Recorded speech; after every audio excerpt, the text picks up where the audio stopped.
বাংলাদেশি কনটেক্সটে যদি কোনো শিক্ষার্থী যে কিনা ভর্তি পরীক্ষার প্রস্তুতি নেয়, যদি প্রশ্ন করা হয় বিশ্ববিদ্যালয়ে চান্স পাওয়াই কি সব, তার উত্তর হবে ইয়াস, বিশ্ববিদ্যালয়ে চান্স পাওয়াই সব।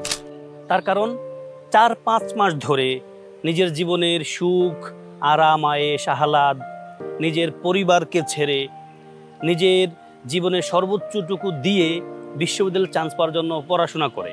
অনেকে তো বলেই ফেলে যে গত 12 বছরে পড়াশোনার জন্য আমি যত পরিশ্রম করেছি তার চেয়েও বেশি পরিশ্রম এই 4-5 মাসেই করেছি। এবং এই একই কারণে যখন একজন শিক্ষার্থী বিশ্ববিদ্যালয়ে চান্স পায়, তার সুখের সীমা থাকে না, সবাই তাকে অভিনন্দন বাহবা দেয়। অন্যদিকে যারা চান্স পায় না তারা চরম লেভেলের হতাশায় নিমজ্জিত হয়, পাশাপাশি নিজের পরিচিতজন, আত্মীয় স্বজন, বন্ধু বান্ধবের কটু কথায় তার মন একবারে বিমর্ষ থাকে।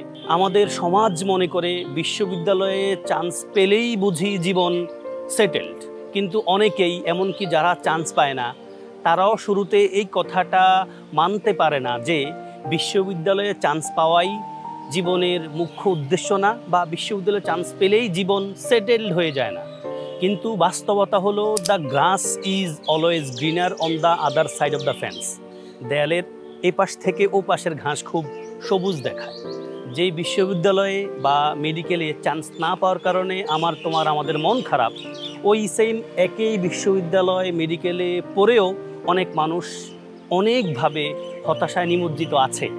এমনকি পড়াশোনার শেষে আমাদের সামাজিক কনটেক্সটে আমরা একটা চাকুরি করতে চাই, আরও বিশেষ করে বিসিএস ক্যাডার হতে চাই। ওই বিসিএস ক্যাডাররাও কিন্তু টু সাম এক্সটেন্ট হতাশায় থাকে। তুমি তোমার পরিচিতজন, বড় ভাই বোনের কাছ থেকে খোঁজ নিলেও এই জিনিসটা পাবে।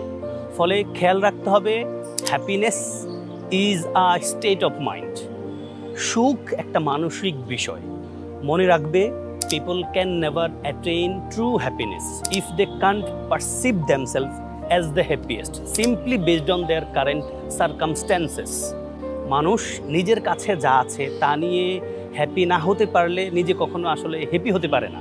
মনে রেখো, আজকালের এই টেকনোলজিক্যালি অ্যাডভান্সড অ্যান্ড কম্পিটিটিভ ওয়ার্ল্ডে ডিগ্রির পাশাপাশি স্কিলকে খুব বেশি গুরুত্ব দেওয়া হয়। আমরা তো দেখতে পাই কম পড়াশোনা করে, ইভেন পড়াশোনা না করেও স্কিলের কারণে অনেক মানুষ জীবনে অনেক এগিয়ে যায়। ফলে নিজেকে কোনোভাবেই ছোট বা তুচ্ছ ভাবা যাবে না।